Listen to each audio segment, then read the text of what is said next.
भाग 2. आजची परिस्थिती त्याहून भीषण. संपूर्ण भारतवर्ष आत्मविस्मृतीच्या अंधारात बुडून गेलं होतं. एका सहस्रकाहून अधिक काळ जनमानस गुलामीच्या शृंखलात पुरतं जखडून गेलं होतं. आत्मनिंदा आणि संपन्न परंपरांची कुचेष्टा हा त्यावेळचा महाजनांचा धर्म झाला होता हो. धर्म, उपासना, संस्कृती, श्रद्धा हे विषय शिक्षितांनी टाकाऊ ठरविले. भोग लालसा, पाश्चात्यांचं अंधानुकरण, नास्तिकता ही सारी प्रतिष्ठेची चिन्हे झाली होती. नरेंद्रनाथ यवनाच्या नभात विहरण्यास सिद्ध झाले होते तेव्हा आपले हे सनातन राष्ट्र वैफल्यग्रस्तचे शिकार झालं होतं. तेव्हा ना भारतात ब्रिटिश स्थिरावले होते. तराजू बाजूला सारून गोरे व्यापारी तलवार घेऊन जनतेच्या छातळावर नाचत होते. गोरे सरकार देवाची देणगी वाटण्या इतपत विवेकबुद्धी दुबळी झाली होती आमची. अहो, इंग्रजांच्या प्रत्येक कृतीतून उक्तीतून भारत गुलाम आहे ही भणकारी प्रकट होत होती. अरे, कायद्याच्या बुरख्याआड बंदुकीची नळी इंग्रजांनी कुशलतेनं लपवली होती. सत्ता पिपासूपणाला सोजवळतेचं रूप देण्याचा खटाटोप चांगला यशस्वी झाला होता. भारतीयांचा पुरुषार्थ प्रकट होईल असं एकही चिन्ह भारतीयांकडे राहू न देण्यासाठी इंग्रजांनी कायदे केले, कमिशन्स नेमली. पील कमिशन हे असंच एक पाऊल. 1887चा आर्म्स ऍक्ट अशाच षडयंत्राचं रूप होतं. अहो, दात काढून टाकलेल्या नागासारखं भारतीय निरुपद्रवी झाले पाहिजेत या भावनेनं त्यांना निशस्त्र केलं होतं. तरी नियंत्यानं काही देशभक्तांच्या हाती नवं शस्त्र दिलंच. ते शस्त्र होतं लेखणी.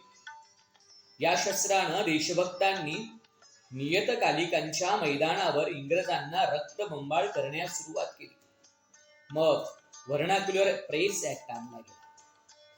शस्त्रे हिसकावून भारतीयांना निशस्त्र केले होतेच, आता तर लेखणीचा गळा घोटून भारतीयांना निसत्व बनविण्याचा घाट घातला.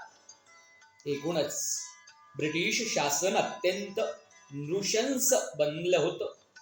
मेरी हेर नावाच्या महिलेस इंग्लंडहून लिहिलेल्या एका पत्रात स्वामीजींनी ब्रिटिश राजवटीचं वर्णन करताना म्हटलंय, रक्त शोषून घेण्याचीच मुख्य कल्पना डोळ्यासमोर असली तर मग हित कसे येणार. सारासार विचार करता जुनी राजवटच लोकांच्या दृष्टीने जास्त हितावह होती असं म्हणावं लागेल. कारण त्या राजवटीत लोकांना पूर्ण नागवण्याची, त्यांचं सर्व काही हिरावून घेण्याची प्रवृत्ती नव्हती. एवढ्या तीव्र शब्दात स्वामीजींनी आपलं मत मांडावं यावरूनच इंग्रज भारतीयांना नागवण्याचा केवढा अघोर प्रयत्न करीत होते हे सहज लक्षात येतं. देश गतीने दरिद्री होऊ लागला, दीन होऊ लागला, वृत्ती गुलामी मरू लागली. सर्वच क्षेत्रात जशी कारस्थाने नित्याची झाली होती हो. एका बाजूने ब्रिटिशांचे सुलतानी अत्याचार सुरू होते, तर त्याच वेळी आसमानी संकटांचाही जोड वाढला होता. इथली मौल्यवान संपत्ती, ती मग रेशमी वस्त्रे असो, नाना हस्तकलेच्या वस्तू असो, कवडी मोलानं विकत घेतली जात होती. मसाल्याचे पदार्थ, कापूस, कच्चा माल कचऱ्याच्या मोलात घेऊन प्रक्रिया केलेला तोच माल चढ्या भावात भारतीयांनाच विकला जात होता. एका बाजूने ही लूट होत होती आणि दुसऱ्या बाजूने निसर्गही पोपला होता. अहो, 1860 ते 1908 या 49 वर्षात सलग 20 वर्ष जीवघेणा दुष्काळ भारताला भरडून काढत होता. याचा परिणाम भारतीय अर्थकारणावर झाला. गोरे श्रीमंत होत गेले, भारतीय दुर्बल हतबल होत गेले. भारताची अर्थव्यवस्था बळकट करेल असे उद्योग तर सुरू करण्याचे नावही नव्हतं. मात्र येतात देशीय अर्थकारणाचा कणा असणारे लघु उद्योग, कुटीर उद्योग, माना टाकू लागले. यातच भारतीय प्रतिष्ठातांना एका मनोरोगानं ग्रासलं. विदेशी वस्तूंच्या आकर्षणाचा आजार देशाच्या गळ्यातील परवशतेचा पाश आवळत निघाला होता. याचाच परिणाम म्हणून स्वदेशी वस्तूंपाठोपाठ देशी वृत्तीचीही अवहेलना होऊ लागली. देशभक्ती हा जणू देवाविरुद्धचाच गुन्हा आहे असा भाव धनवंतांच्या मनात निर्माण झाला.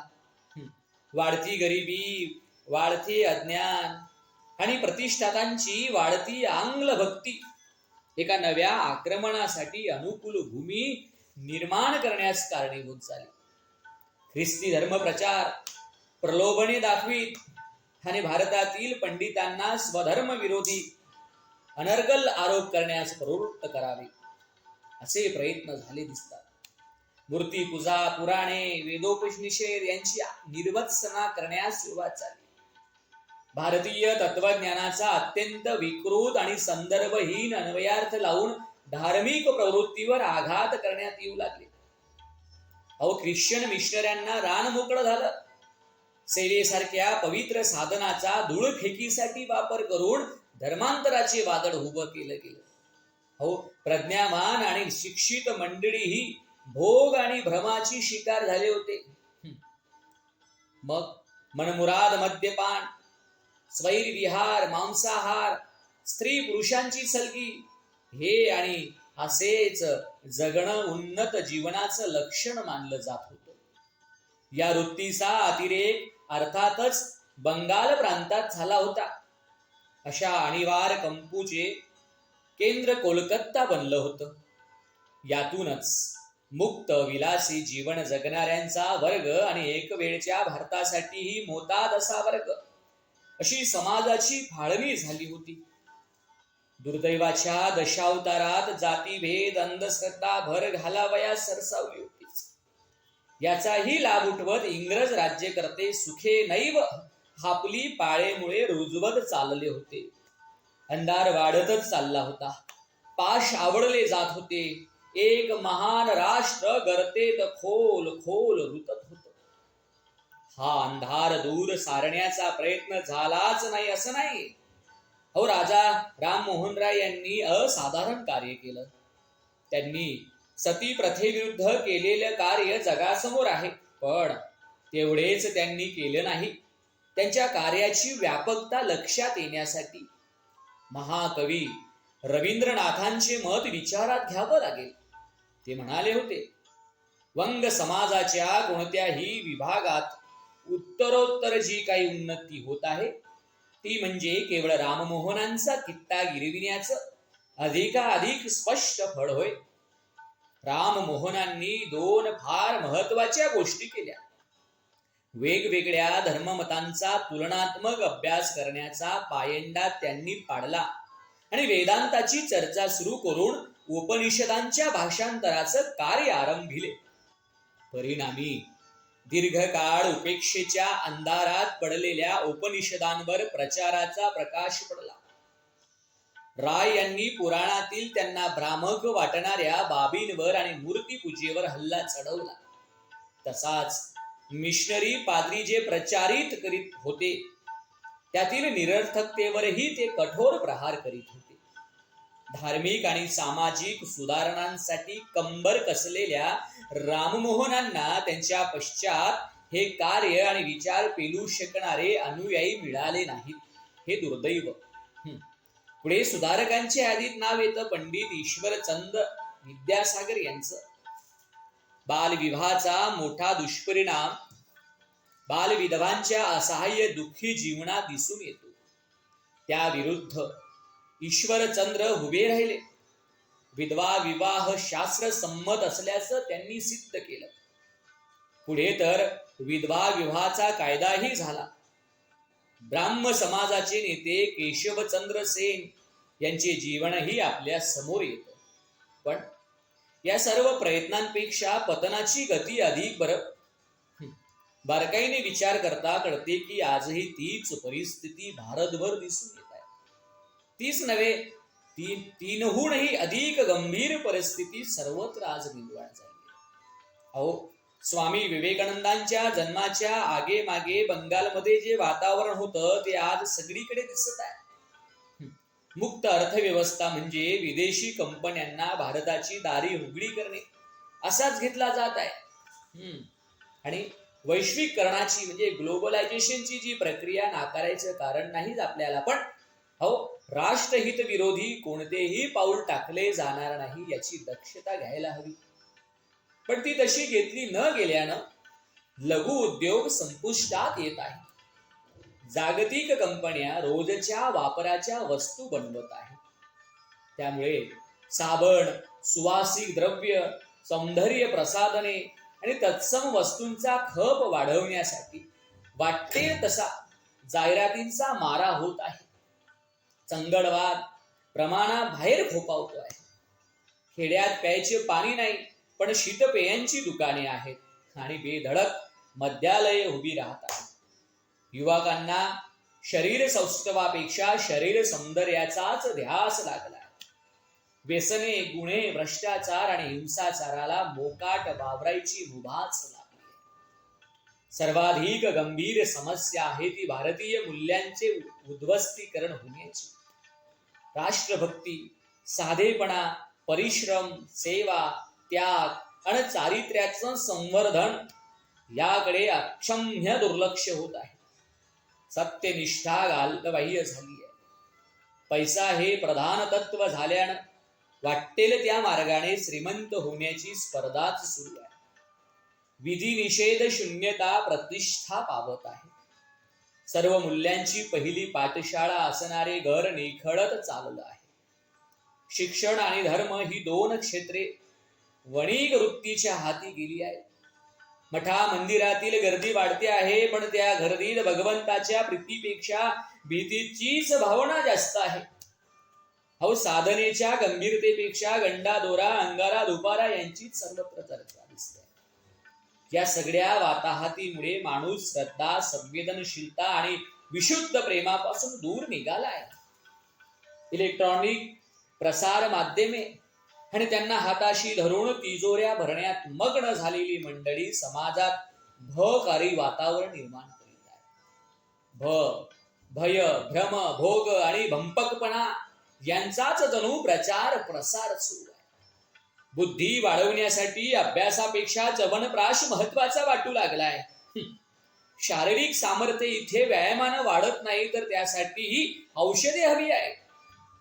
व्यक्तीपेक्षा वस्तू मोलाच्या झाल्या आहेत. आयुष्य सुखद सुंदर होत नाही, तर स्वस्त आणि उथळ होऊ लागलंय. या साऱ्या वादळात युवक भिरभिरतो आहे. त्याला मोठी स्वप्न पडणं बंद झालीत की काय? स्वप्नांना ध्येय बनवण्याचं तो विसरत चाललाय. त्याचा आचार, विचार, उच्चार अभारतीय होत आहे. स्वराज्य स्थापनेसाठी प्राणाची आहुती देणाऱ्या स्वामीनिष्ठ तानाजी मालुसरे यांच्या समर्पणाचे स्मारक असणाऱ्या सिंहगडाच्या पायथ्याशी रेवोपार्टी करणारे तरुण तरुणी उद्याच्या उत्पाताची चाहूल तर देत नाहीत ना? नाही, असं होणार नाही. होऊ देता कामा नये. याचसाठी स्वामी विवेकानंदांच्या विचारांची बीजे युवा मनाच्या भूमीत पेरायला हवीत.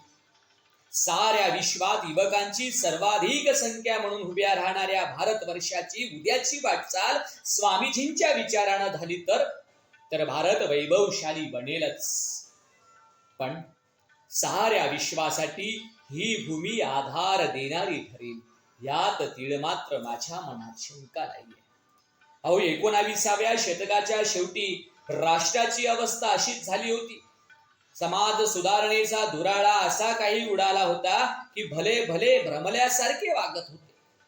पाश्चात्य संस्कृतीची नशा चढली होती. सारे राष्ट्र दिग्भ्रांत झालं होतं. एक शतक सुधारणांचा बभ्रा झाला, पण राष्ट्राच्या भाळी संदेह आणि निराशाच आली होती. श्रद्धा संपवल्या जात होत्या. उत्तम परंपरा आणि मूल्यांची मोडतोड हेच सुधारणांचं अंग बनलं होतं. स्त्रिया, पददलित, श्रमिक यांचे हाल विचारायला कोणी पुढे येत नव्हतं. वरच्या स्तराचे सारेच स्वार्थात रमून गेले होते. अशा वेळी एक दिव्य आत्मा उभा राहिला, तो म्हणजे स्वामी विवेकानंद. त्यांनी राष्ट्राच्या आत्म्यात साद घातली. परंपरेच्या वैभवाच्या स्मरणात त्यांनी राष्ट्राला जागवलं. काळाच्याही पल्याड जाणाऱ्या आपल्या भेदक दृष्टीने राष्ट्र प्रारब्धाचा वेध घेत हा नरसिंह गर्जना करीत होता, उठा जागे व्हा, ध्येयाची प्राप्ती होईपर्यंत थांबू नका. तुम्हा सर्वांमध्ये अनंत शक्ती विद्यमान आहे. त्या शक्तीला जागे करा. सामर्थ्य सामर्थ्य हा एकच शब्द सर्वस्पर्शी आहे. उपनिषदांच्या प्रत्येक ओळीतून त्याचाच मंत्र सांगितलेला मला दिसतो. प्रत्येक हिंदूला अंतरी असलेल्या आत्मशक्तीची जाणीव करून देणं हेच आपलं जीवन कार्य आहे. मुख्य म्हणजे आम्ही आमचं राष्ट्र स्वरूप, राष्ट्रीय चैतन्य, आत्मा विसरलो आहोत आणि सर्व दुःखांचं मूळ त्यात आहे. या राष्ट्राचं चैतन्य पुनरुपी जागृत करून आपण आपल्या समाजाला उभं केलं पाहिजे. हे सारे प्रतिपादन स्वामीजींनी वेगवेगळ्या वेळी वेगवेगळ्या समूहांसमोर केले असलं तरी त्यांच्या डोळ्यासमोर होते ते तरुण, केवळ तरुण.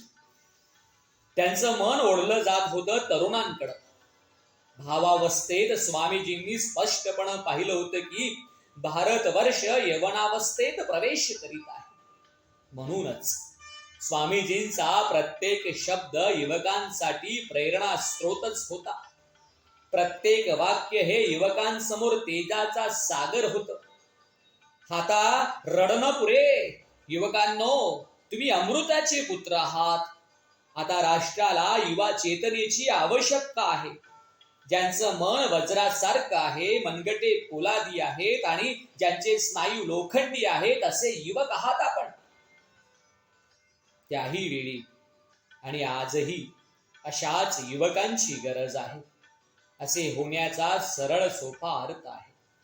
स्वामीजींसारखं होणं याच नव्हे, इतर अनेक शतकांना पुरेल एवढी तेजस्वी विचारांचे धन स्वामीजींनी कमावून ठेवला आहे. त्यांच्या प्रखर व्यक्तिमत्वाचे, धवल चारित्र्याचे नुसते अवलोकन नव्हे तर निष्ठापूर्वक अनुसरण करण्याची घडी भारत मातेच्या महाद्वारी येऊन ठेपली आहे. कोणते पैलू होते ज्यामुळे स्वामीजी प्रेरणास्त्रोत बनले हो?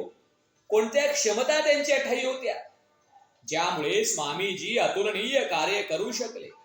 आमार जीवन आमार बाणी हा उद्घोष यथार्थ ठरवणारे स्वामीजींचं जीवन कसं होतं हे सारे जाणून घ्यायचे आणि विश्वासानं म्हणायचे, होय, हे दिव्य नरपुंगवा, आम्ही सिद्ध आहोत. आपणास अपेक्षित ते सारे घडवायला, असा निर्धार करून नरेंद्र पथावर चालू लागायचं. स्वामी विवेकानंद म्हणायचे ना, बंधूंनो, आपल्याला सगळ्यांनाच आता कठोर परिश्रम करावे लागतील. खूप खूप झटावं लागेल. आता झोपायला वेळ नाही. आपल्या कार्यावरच भारताचा भविष्यकाळ अवलंबून आहे. आपली ही भारत माता हळूहळू नेत्र उघडीत आहे. ती काही काळ अमळ निद्रित झाली होती इतकंच. उठा, तिला जागे करा आणि या नवजागृतीच्या संजीवनानं तिला पूर्वीपेक्षाही अधिक गौरवान्वित करून भक्तिभावानं तिच्या चिरंतन सिंहासनावर तिला स्थापन करा. हेच आपलं लक्ष आहे. उठा युवकांनो, उठा युवकांनो.